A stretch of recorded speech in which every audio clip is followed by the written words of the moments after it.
Assalamualaikum warahmatullahi wabarakatuh. Perkenalkan, nama saya Desti Oktavian Tias dari Prodi Pendidikan Biologi semester 1 Universitas Veteran Bangun Nusantara Sukoharjo. Saya akan menjelaskan tentang ciri-ciri bekicot atau Actina fuliska. Terima kasih. Bekicot adalah salah satu binatang dari kelompok moluska. Hewan berlendir umumnya ditemukan di area persawahan dan bebatuan dengan kondisi lembab. Bekicot mempunyai kemiripan dengan keong, siput, sehingga bagi beberapa orang sulit membedakan. Padahal ketiganya memiliki perbedaan baik dari segi fisik ataupun perilaku. Taksonomi. Bekicot merupakan binatang yang diyakini berasal dari kawasan Afrika Timur dan kemudian tersebar ke berbagai negara melalui kegiatan perdagangan di masa lalu. Nah, adapun klasifikasi taksonomi dari bekicot.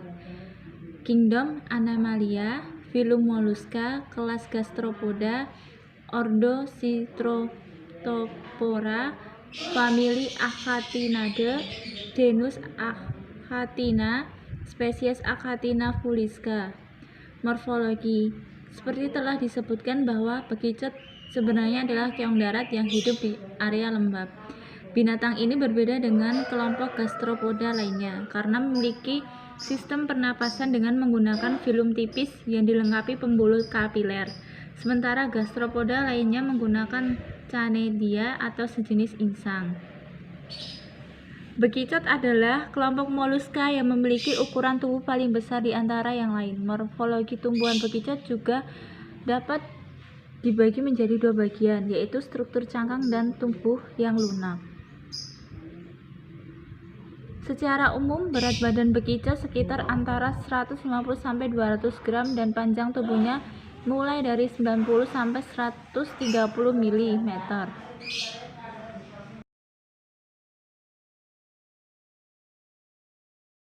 Adapun jenis morfologi dari bekicot antara lain 1. Cangkang.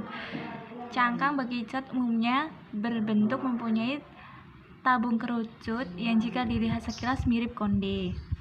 Cangkang ini terdiri atas 3 bagian, mana puncaknya yang berbentuk kerucut adalah aspek atau bagian paling tua dari cangkang. Bagian sumbu kerucut atau columella serta gelung paling besar atau body wall. Di antara gelung besar terdapat gelung berukuran kecil-kecil disebut sebagai spiral. Pada bagian dalam antara bibir body wall terdapat umbilus. Bagian ini merupakan ujung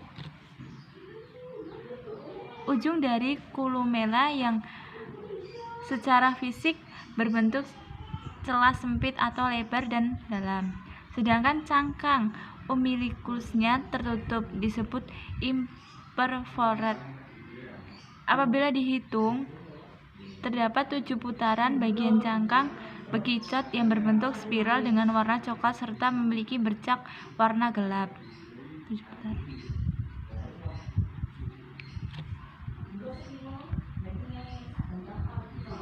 Yang kedua adalah tubuh lunak. Bekicot adalah binatang moluska atau bertubuh lunak.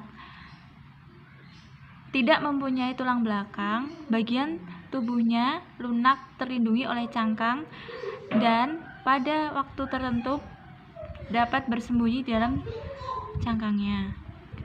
Tubuh lunak ini dapat dibagi menjadi 2, yaitu bagian kepala disebut caput dan bagian kedua disebut perut bagian dalam atau badan. Kepala bekicot ini terbagi menjadi 2, yakni tentakel dan mulut.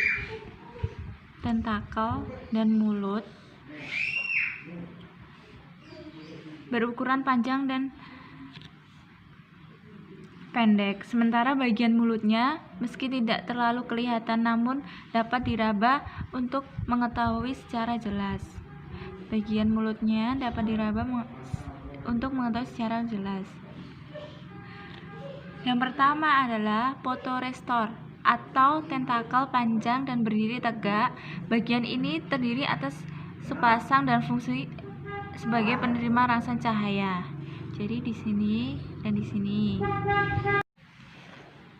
Yang kedua adalah chemoresponder atau tentakel pendek dan mengarah ke bagian bawah. Bagian yang terdiri atas sepasang ini berfungsi sebagai alat peraba sekaligus untuk menerima sensori kimiawi. Yang ketiga adalah rima oris atau celah mulut dan memiliki gigi-gigi halus disebut radula. Nah, radula ini berfungsi sebagai bagian tubuh untuk memakan daun. Caranya untuk mendeteksi bagian ini adalah dengan meraba mulut bekicot menggunakan ujung jari. Seperti ini. Menggunakan ujung jari. Dan ini termasuk dalam kelas gastropoda dalam film Mollusca. Ciri-ciri dan sistem tubuh bekicot yaitu 1. Struktur tubuh terdiri atas rumah atau cangkang bekicot yang simetris bilateral, kepala dan kedua pasang tentakel. Satu pasang tentakel yang lebih panjang memiliki mata pada ujungnya. Yang kedua adalah bekicot mempunyai radula yang terletak di dalam mulut yang berfungsi untuk memakan daun. Yang ketiga, hewan ini bersifat hemafrodit, tapi tidak melakukan fertilisasi sendiri. Yang keempat, sistem pernafasan menggunakan paru-paru melalui lubang pada ruang mantel atau apertura pulmonalis. Yang kelima adalah sistem pencernaan dimulai dari mulut, faring, berotot, esofagus, tembolok tipis, lambung, usus halus, berkelok-kelok, dan terakhir anus. Yang keenam, hewan ini punya kelenjar ludah di kiri, kanan, tembolok, dan sebuah hati yang terhubung dengan lambung yang terletak di dalam atas rumah bekicot. Yang ketujuh, sistem ekskresinya sangat mengandalkan ginjal. Sebelum dikeluarkan kotoran, disaring oleh ginjal, kemudian dikeluarkan ke ruang mantel. Bekicot juga mempunyai paru-paru yang digunakan dalam sistem respirasi dan sirkulasi. Paru-paru bekicot disebut dengan pulmatona, yaitu jaringan di luar dinding luar mantel tempat udara keluar dan masuk.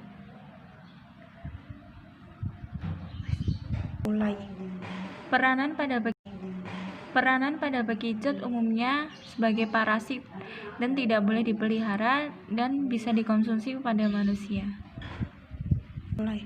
Sekian penjelasan dari saya, kurang lebihnya mohon dimaafkan. Terima kasih. Wassalamualaikum warahmatullahi wabarakatuh.